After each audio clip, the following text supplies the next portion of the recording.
This is apparently third period and full of chaos. Yay! The best class! You're the best class! The better! If it helps, I'm not clapping for them, so you're just excited. Or just Because we're the best class. Again, We're clapping for ourselves. winter coats, you can turn them in through this Friday. Bring them to me, and then I will check them off and give you points, and you'll be good. There is a story test coming up on Friday, which we'll talk about here in a moment, because Zoom tight. Schedule for week, as you see over here. We have an interesting story today and tomorrow that should be memorable. Tomorrow we have after school, the Charger Challenge. Wednesday is a short class period because we have this joyous thing called I-learning, wrong vowel, practice. So you have 2.5 hours with your first period teacher, 2 hours of I-learning. So you have an hour of English practice and then an hour of math practice. Then you get to go to a half hour of actual first period, and then you get to go to fourth period and then third period, so there'll be short classes. Thursday, we're going to do a review game where I'm going to try to help you be as smart as possible for Friday's test, and I apologize for giving you one on Friday, but it's a screwy week and there was no other way to really do it. And then your 9 weeks grades are posted over here with updated B points and stuff like that. If you don't know how to check B points and grades and individual things and stuff like that, you just have to go and find on here and then hit the little letter grade. And when you hit little letter grade, it pops up with all of your assignments for that class. So if you want to know B points for my class, you would find the one that says behavior points, and then you would come over and it is the whatever it is out of 15. So for some of you guys it's 49, for some of you it's 12, for others of you it's like 80 something. 85. And hopefully that helps you out. If you're not needing or wanting to look at your points, then you can put away iPad. That was the only reason it was out, in case you guys wanted to look at it. As far as your hall passes go, which is why I was ignoring you, because this thing called patience, someday you're going to learn. None of us have This it. hall pass is, again, good through end of year. The yellow one is good through end of year. You are more than welcome to hold on to it and keep using it, or you're more than welcome to cash it in for points. Each blank line gets you 3 points. If the whole pass is blank, then that gets you a bonus point. At the end of class, you'll just put it yonder and then put it on my calendar, because the X is covered with the lottery handout. So I didn't realize that when I was creating it. So you just put it on the calendar on my desk, and then I'll go through and give you points.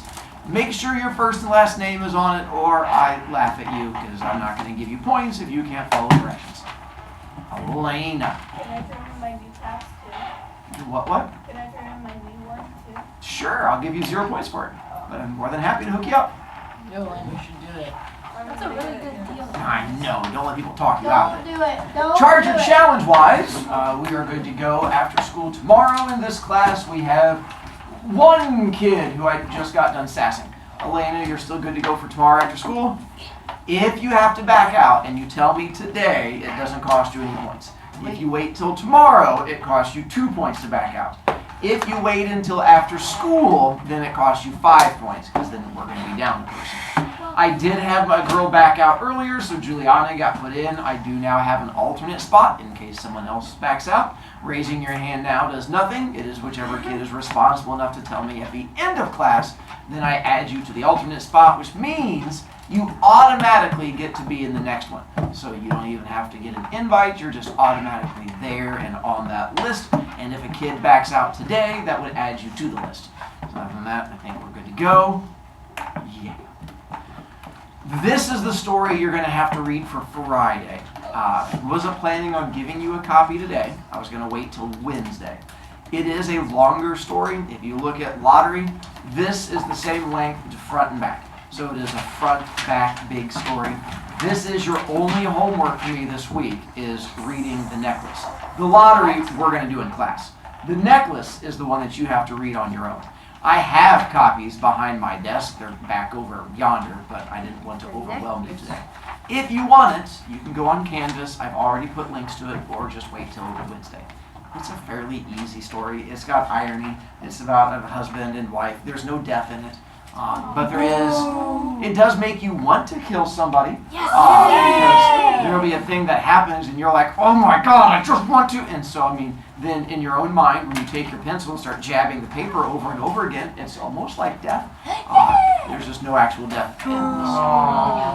If it makes up for you, we will get to some death this week. Just maybe of your grade because of the test. I'm sorry, it's such a fun little roller coaster watching you guys go upon. You guys are the best. Yeah. For today's story, though. He said we're the Said best. 4K. Yeah, we're the We're the bees. best. I know, I hit my head earlier, so I'm still recovering from it. 4K. For today's story, we have to know what traditions are, because this is going to help you understand the story in general. So, I have definition up there. Blah, blah, blah. Definition. So for you guys, typically traditions, things you do like every year at the same time. Typically connected to some kind of event. As an example, 4th of July. Yay. What's a tradition for 4th of July? Fireworks. Fireworks. Hot dogs. For Halloween, Candy. Hot children. for Thanksgiving, Turkey. Hot dogs. for your birthday. A So, cruise. you guys know what the traditions are. The trick is, a lot of times you guys don't know why we do the traditions. Now, some I assume you do. Like 4th of July, why do we do fireworks? Because So, not because of America was freedom. blown up. So it's supposed to represent Because guns we and bombs killed and the us fighting for aliens. freedom and stuff like that. Because we're why we fighting have it. Oh, it's because we killed the For aliens. Thanksgiving, why is there a big meal? Because we're giving. Because of our birthday. Because Because we're hungry. So part of the joy is those of you who are now closer to me when you start yelling out random answers, it's easier to hear you, so I can charge you points. But yes, we do Thanksgiving because going back to the pilgrimage, things you guys learned in like 3rd grade.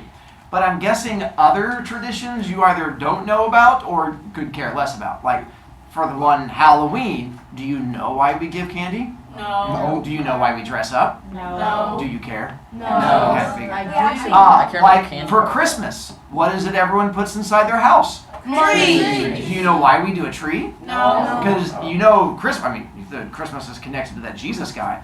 But Jesus was from a place that did not have big green evergreen trees. They had palm trees. And so the idea of us putting an evergreen tree in the house does not connect to that Jesus fellow at all. Do you care why we have a tree? No. What you care about is what's underneath the tree. Exactly. That's what we're going to get into today. This particular story, there's a tradition, and at some point you're going to go, but why? Why? And I'll go, do you remember our conversation about traditions? You're going to go, but, and we're going to have that little moment, and it's going to be like a little bonding thing. Caroline? Actually, do you remember why we dress up for Halloween? Yes. So back when people. Hold that thought. Yes, Ben? Hold that thought. That was good stuff. Continuing on that was almost as good. So, 4 big things for today. What is suspense? It's built up to some people dying. And what part of the mountain is it? Rising action. So, again, I've not given you the end of the story because I don't trust you. But this story, there is, let's just get down. What is exposition? The boring So this story has a lot of exposition. But then there's a lot of rising action, and then there's a climax, and there's a little falling action, and then all of a sudden it goes rising action again, and then there's a climax, and then it ends. If you can imagine Lady and the Tiger, but all of a sudden the boy opens the door and the tiger comes out and eats him alive, and the girl goes, oh my God! And then the story, that's how this one ends. Where all of a sudden there's like this major scene, and then it just stops. So there's a whole build up to it, a whole bunch of rising action, and then we get to that thing there. And then what is foreshadowing? It's Much like with Lady and the Tiger, you're going to start picking up on there's going to be little clues to tell you what's going to happen before we get to the ending of it. Hi, Ben. I remember what I was gonna say. What is it, Ben? Why do we have evergreen trees and not palm trees? I want to know that. I wonder If he had because palm we trees, live in why do we not have Indiana. palm trees? I don't know. Because Sounds they like won't a survive. question for Google. There's something called a blow-up palm tree. And do we know what a lottery is? Yes, Yes. you get something everyone wants. Money on TV. Do you always get money? Yes. No. Is it always good? Yes. So it is gambling. Let's go get Are you? Gambling's the best. You're not guaranteed to win. Normally it's good. Normally it's money. But just to make sure we're aware of things, sometimes it can be something like this, like the reaping. That was a lottery also, where Katniss Everdeen was randomly pulled out, and she kind of won money. Well, It that's when her wasn't sister was Katniss, pulled yeah. out. She volunteered as a tribute. And then she volunteered as tribute. But her sister was pulled out, and she got the chance to win, or possibly get killed by 23 other people. But that would be an example of a lottery where it's just a random drawing. It's not always money. Sometimes it's other stuff also. Today's story is called The Lottery. And there is a whole lot of exposition, but the exposition is kind of necessary for what's going to be happening during the rising action. Do you guys know where this is? That's Harvard. Many of you have been there. London. That's the place Indiana. that's downtown. It's Noblesville. So this town, or sorry, our story starts off in a town square. Fishers doesn't have a town square. Where the library is, we have a town circle kind of thing. But Noblesville has a legit town square with like an actual building in the middle of it, and it's actually in the shape of a square, and so that's just Noblesville. So when the story starts off, it's sort of imagine Noblesville is this little town with a little town square, and they're all hanging out there. As we get into story, again, exposition, we're going to figure out where it's taking place, when it's taking place. Not really as many of the characters, but we'll get some background stuff. But we'll get through it, and we'll get to the rising action. The lottery. The morning of June 27th was clear and sunny, with the fresh warmth of a full summer day. The flowers were blossoming profusely, and the grass was richly green. The people of the village began to gather in the square between the post office and the bank around 10 o'clock. In some towns, there were so many people that the lottery took 2 days and it had to be started on June 26th. But in this village, where there were only about 300 people, the whole lottery took less than 2 hours. So it could begin at 10 o'clock in the morning. Sorry, hiccup, stop it. At 10 o'clock in the morning and still be through in time to allow the villagers to get home for noon dinner. Real quick, when is it taking place? The 26th. What time of day? Morning. In the morning. And then they're in the lottery from the, how big is the town? 300 people. To give you a comparison wise, when you go to lunch, whether you're an A, B, or C lunch, there are just over 300 kids in each lunch. So there are more kids at lunch than there are people in this town. So it is not a very big town. Now they're going to think they're big. There's a scene coming up and they're like, we're 300 people! And so they think that's big. It's just compared to us, we have almost 1,000 kids in this school. So they're not as big. We could probably take them in a fight, but you guys are kind of wussies. So it's hard to see. I beat someone. The children assembled. In this next part, as they're getting ready for this event, the kids are running around doing stuff. I'm going to be asking you in a moment, what is it the kids were doing? Because I want to make fun of them. The children assembled first, of course. School was recently over for the summer, and the feeling of liberty sat uneasily on most of them. They tended to gather together quietly for a while before they broke into boisterous play. Their talk was still of the classroom and the teacher, of books and reprimands. Bobby Martin had already stuffed his pockets full of stones, and the other boys soon followed his example, selecting the smoothest and roundest stones. Bobby and Harry Jones and Dickie Delacroix, the villagers pronounced this name Delacroix, eventually made a great pile of stones in one corner of the square and guarded it against the raids of the other boys. The girls stood aside, talking amongst themselves, looking over their shoulders at the boys. The very small children just rolled in the dust or clung to the hands of their older brothers or sisters. so that I can make fun of kids real quick. What is it the boys are doing? Stone fighting. Playing castle. Not fighting. Putting They're stoning each other. Playing capture the stone. Yeah, they're not even playing catch. They're just making piles of rocks. So apparently. Now, before we make fun of the boys playing with piles of rocks, what are the girls doing? They're flirting. Flirting with? The boys. Themselves. Yeah, so I don't know which is worse. The boys running around making piles of rocks, the girls going, look at that boy playing them rocks. And so I think they both have issues. Oh, and what are the real small kids doing? Rolling in the dirt, because that's what little kids do. So, nothing like making fun of kids at the start of a story, but there you go. Soon, the men began to gather, surveying their own children. Speaking of planting and rain, tractors and taxes, they stood together, away from the pile of stones in the center, and their jokes were quiet, and they smiled rather than laughed. The women, wearing faded house dresses and sweaters, came shortly after the menfolk. They greeted one another and exchanged bits of gossip as they went to join their husbands. Soon, the women, standing by their husbands, began to call to their children, and the children came reluctantly, having to be called 4 or 5 times. Bobby Martin ducked under his mother's grasping hand and ran, laughing back to the pile of stones. His father spoke up sharply, and Bobby came quickly and took his place between his father and his oldest brother.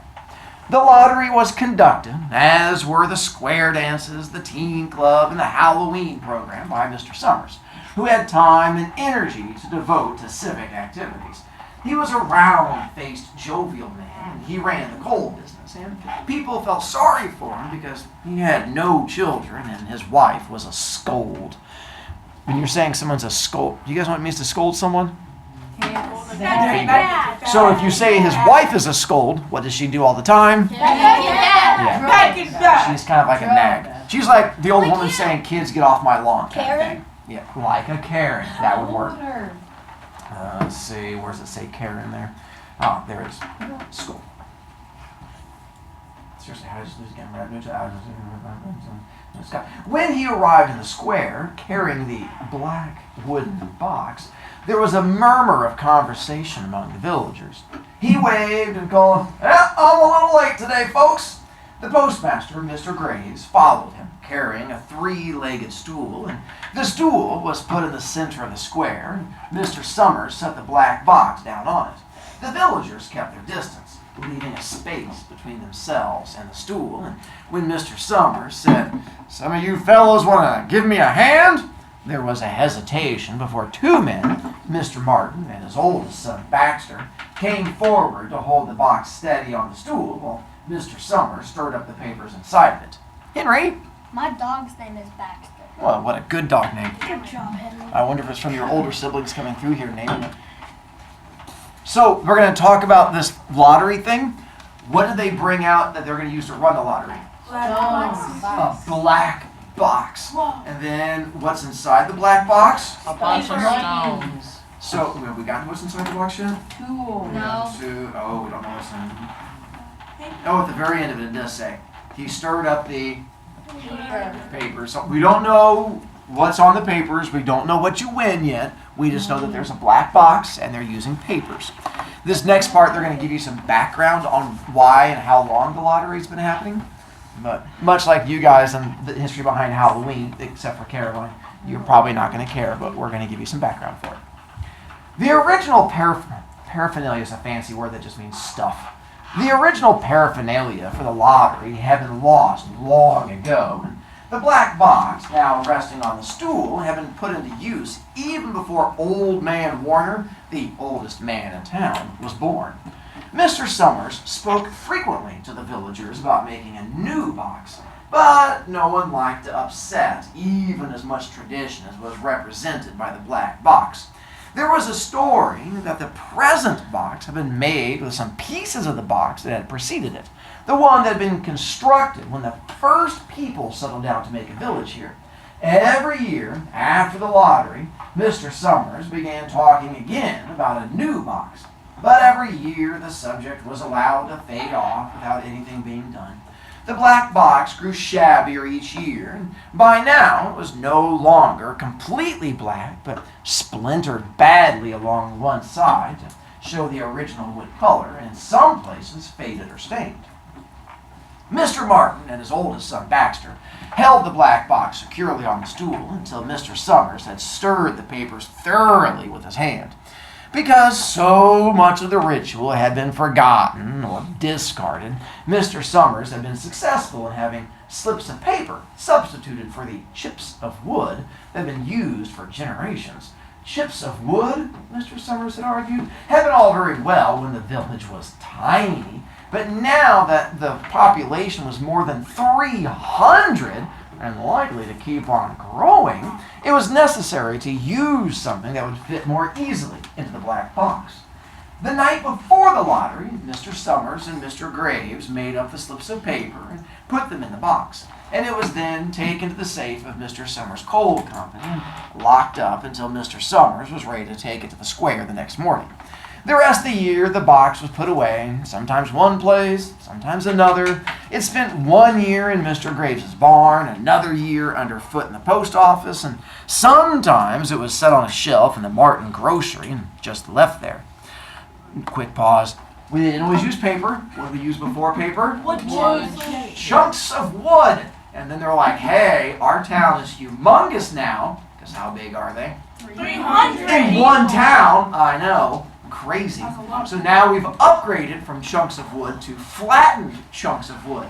And what do you call a flat chunk of wood? Paper. And that's where the paper comes in. So, and how long has this town been doing the lottery? Generations. And how long is generations? Like 20 years. Yeah. See, 20 years? Yeah. 100. Just a couple. So they don't even know, do they care how long they've been doing it? No. Much like you guys, what's important is that they do it. And so again, so why do they still do it then? Because it's a tradition. There you go. We are almost done with exposition and ready for the fun part. I feel the same way. I don't know, but trust me, when you get to the rising action, this makes a lot more. There's a whole lot of foreshadowing all through this. You just don't know it's there yet. Then when you get to the rising action, you're like, There was a great deal of fussing to be done before Mr. Summers declared the lottery open. There were the lists to make up, heads of families, heads of households in each family, members of each household in each family.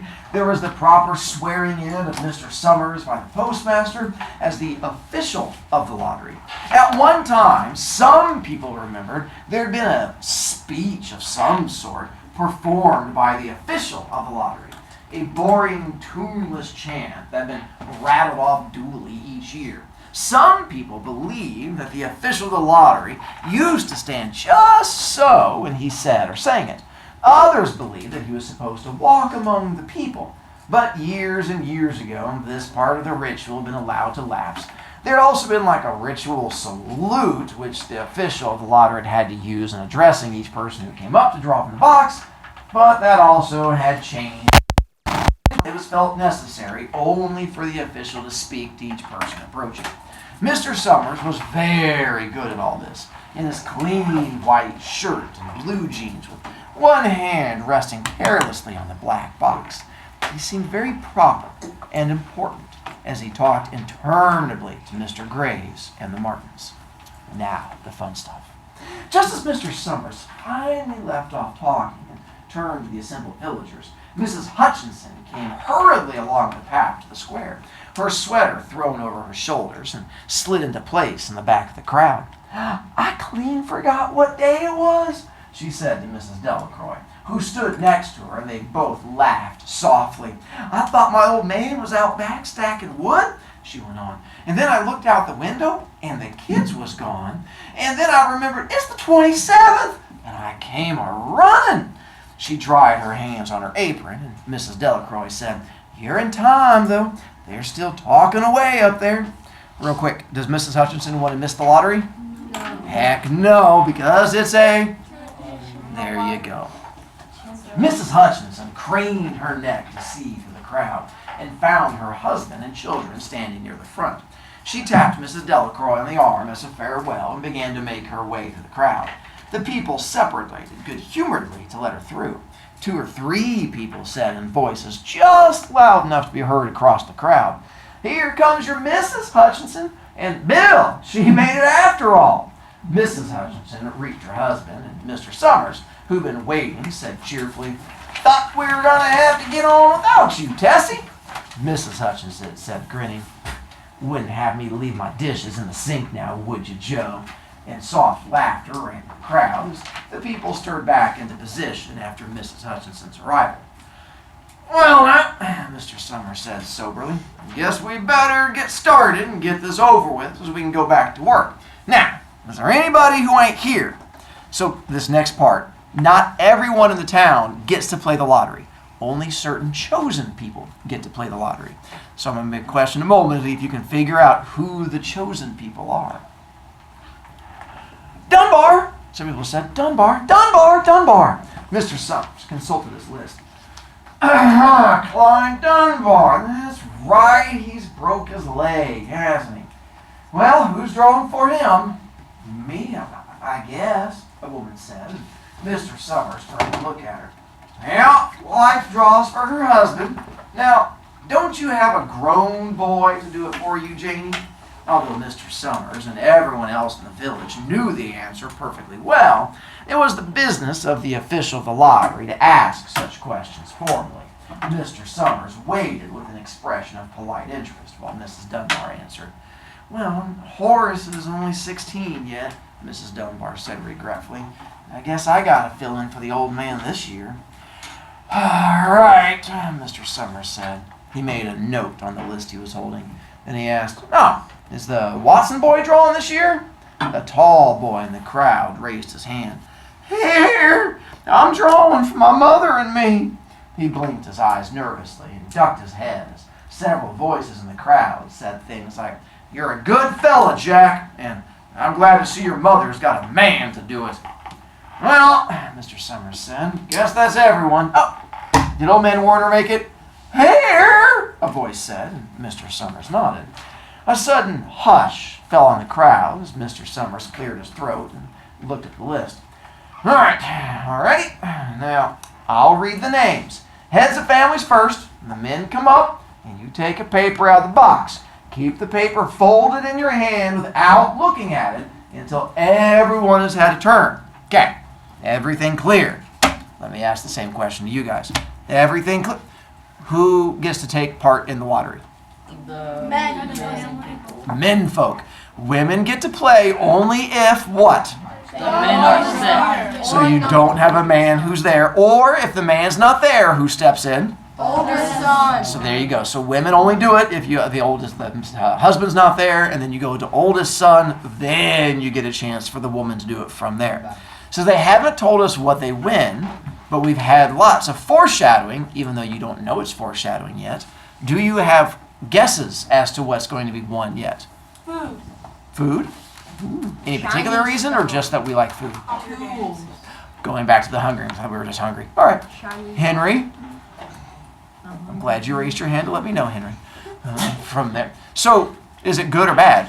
Good. Bad. Oh, that's wow. How many of you guys say, good, it's a lottery? How many of you guys go, bad, I'm scared?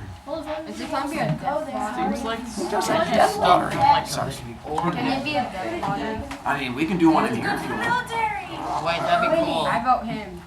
I don't think that's how lotteries work. That's called a voting. That's democracy. Yeah. Lottery is just where random things We've happen. learned about this in social studies. So, we're going to find out a bit more background for everything as they start getting into finding out who wins.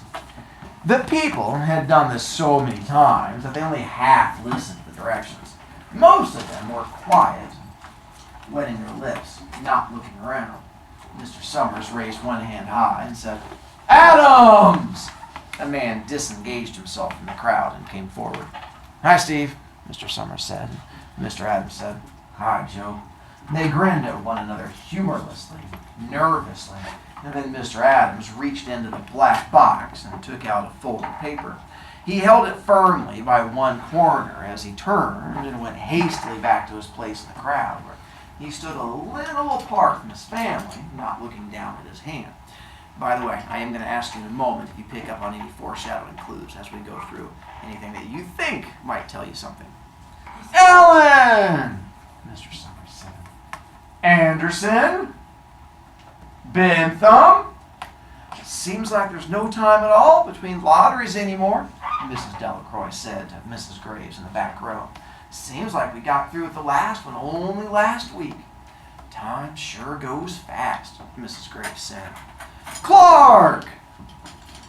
Delacroix? There goes my old man, Mrs. Delacroix said. She held her breath while her husband went forward. Dunbar! Mr. Summers said, and Mrs. Dunbar went steadily to the box, while one of the women said, Go on, Jamie, and another said, There she goes, girl power. Where next? Mrs. Graves said. She watched while Mr. Graves came around from the side of the box, greeted Mr. Summers gravely, and selected a slip of paper from the box. By now, all through the crowd, there were men holding the small folded papers in their large hands, turning them over and over nervously. Mrs. Dunbar and her two sons stood together, Mrs. Dunbar holding the slip of paper. Harbert? Hutchinson?